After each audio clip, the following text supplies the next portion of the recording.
Actually topic hi hello எனக்கு எல்லாருக்கும் வணக்கம். இன்றைக்கி டாபிக் எதுனா இதுதான். இதில் பார்த்திங்கன்னா தவிர முதுகில் குத்துவதாக இருக்கக்கூடாது. அதை பற்றி தான் பேச போகிறேன். ஆக்சுவலி முதுகில் குத்துறவங்க என்னன்னா, இப்போ ஒருத்தவங்களுக்கு வந்து வேலை தரேன், ப்ரமோஷன் தரேன் அப்படி சொல்லிட்டு கடைசி வரைக்குமே அந்த 1 இயர் கஷ்டப்பட்டு அவன் பர்ஃபார்ம் பண்ணியிருப்பான். உனக்கு கண்டிப்பாக இந்த வருஷம் உனக்கு தான் ப்ரமோஷன் தருவேன்னு சொல்லுவான். கடைசி வரைக்கும் ப்ரமோஷன் தராமல் ஏமாத்துறேன் பார்த்தீங்களா, அதுவும் வந்து முதுகில் குத்துறது தான். அதுக்கப்புறம் பார்த்தீங்கன்னா, இப்போ வந்து நான் லவ் பண்ணுறேன், உனக்கு கல்யாணம் பண்ணாமல் ஏமாத்துறாங்க பார்த்தீங்களா, உனக்கு கண்டிப்பாக கல்யாணம் பண்ணிப்பேன் அப்படி சொல்லிவிட்டு கல்யாணம் பண்ணாமல் ஏமாத்துறாங்க பார்த்தீங்களா, அதுவும் வந்து முதுகில் குத்துறது தான். அப்புறம் உனக்கு பொண்ணு தரேன், உனக்கு நீ தான்டா எனக்கு பொண்ணு தர, நீ தான்டா இதுன்ட்டு மைனா படம் பார்த்தீங்களா, கண்டிப்பாக பொண்ணு தரேன்ட்டு பொண்ணு தராமல் ஏமாற்றுவாங்க பார்த்தீங்களா, அதுவும் வந்து முதுகுக்கு பின்னாடி குத்துறது தான். இப்போ ஒரு பெரிய பணக்கார ஒருத்தவங்க இருக்கிறாங்க, அவங்க நம்பி ஒரு கார் டிரைவர் வைக்கிறாங்க. அந்த கார் டிரைவர் வந்து அவங்க பொண்ணையே கரெக்ட் பண்ணிவிட்டு கல்யாணம் பண்ணிவிட்டு எஸ்கேப் ஆயிடுறாரு. அதுவும் வந்து முதுகுக்கு பின்னாடி குத்துறது தான். அதுக்கப்புறம் பார்த்திங்கன்னா, இப்போ நம்பி ஒருத்தவங்களை வேலைக்கு வச்சுக்கிறோம், அவங்க ஏமாத்துறாங்க. அவங்க வீட்டில் இருக்க ஓனர் இல்லாத நேரத்தில் அந்த காசை ஆட்டை போடுறாங்க பார்த்தீங்களா, அதுவும் வந்து முதுகில் குத்துறது தான்.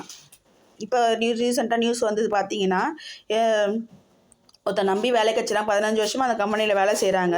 15 வருஷம் கழித்து வந்து அந்த ஓனர் வந்து அந்த ஓனரை போட்டு தள்ளிட்டு அந்த சொத்து மொத்தத்தையும் ஆட்டே போட்டு எடுத்துகிட்டு போகிறது முதுகு குத்துறது தான்.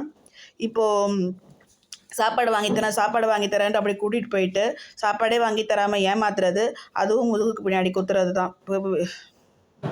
கல்யாணத்துக்கு வந்து கூப்பிட்றாங்க, ஃபங்க்ஷனுக்கு கூப்பிட்றாங்க, பத்திரிக்கை வைக்கிறாங்க.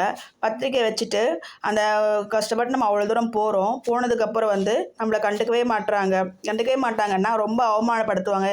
அதாவது ஏன்டா இவன் வந்த மாதிரியோ அது மாதிரி ரொம்ப பண்ணுவாங்க. எனக்கே நடந்தது. ஒரு கல்யாணத்துக்கு இப்போ பர்த்டே ஃபங்க்ஷனுக்கு போனேன், கஷ்டப்பட்டு அவ்வளோ தூரம் போனேன். ஏன் வந்தால் வானும் சொல்லலை. ஆக்சுவலி மொத்தமே 3 பேர் தான் வந்திருந்தாங்க. நாங்கள் கோயிலுக்கு போயிருந்தோம். கோயிலுக்கு போயிருந்தப்போ வந்து என்ன பண்ணாங்கன்னா, நாங்கள் ஹாப்பி பர்த்டே சொல்லலான்னு கிட்ட போகும்போது எனக்கு கண்டுக்கவே வரல. அப்படியே பசங்களை கூட்டிகிட்டு போயிட்டே இருக்கிறாங்க. கிஃப்ட்டும் வாங்கலை, எதுவும் வாங்கலை. ரொம்ப அவமானப்படுத்தினாங்க. சாப்பிட உட்காரும்போது நிறைய பேர் எழுப்பி விடுவாங்க பார்த்தீங்களா, அதுவும் முதுகு பின்னாடி குத்துறது தாங்க. ஆக்சுவலி வந்து இப்படி மெசேஜ்லாம் தயவு செஞ்சு அனுப்பாதீங்க. பிறர் முதுகுக்கு பின்னால் நாம் செய்ய வேண்டிய வேலை தட்டி கொடுப்பது மட்டுமாகத்தான் இருக்க வேண்டுமே அப்படின்னு போட்டால் முடிஞ்சு போச்சு. தவிர முதுகில் குத்துவதாக இருக்கக்கூடாது அப்படின்றது தான் ரொம்ப கஷ்டமாக இருக்குது. ஏதோ ஒரு வார்த்தை ஏதோ ஒன்று பண்ணிடுறாங்க இல்லைங்களா. அது சொல்லும்போது வந்து மற்றவங்க சின்ன சின்ன வார்த்தை தான், ஆனாலும் கஷ்டம் தான் படும். தீனா சுட்டப்படும் உள்ளாரும் மாறுது, நாவேனா சுட்டப்படுவாடு. இப்போ நீங்கள் சாரி சொல்லிட்டீங்க அப்படின்னா, சாரி சொன்னால் மறந்துடுமா? இப்போ சாரி சொன்னால் அந்த வார்த்தை வந்து மறந்துடுமா? கண்டிப்பாக மறக்காது. ஜாலராக ஒரு வார்த்தை நம்ம சொல்கிறோம், அந்த ஜாலரா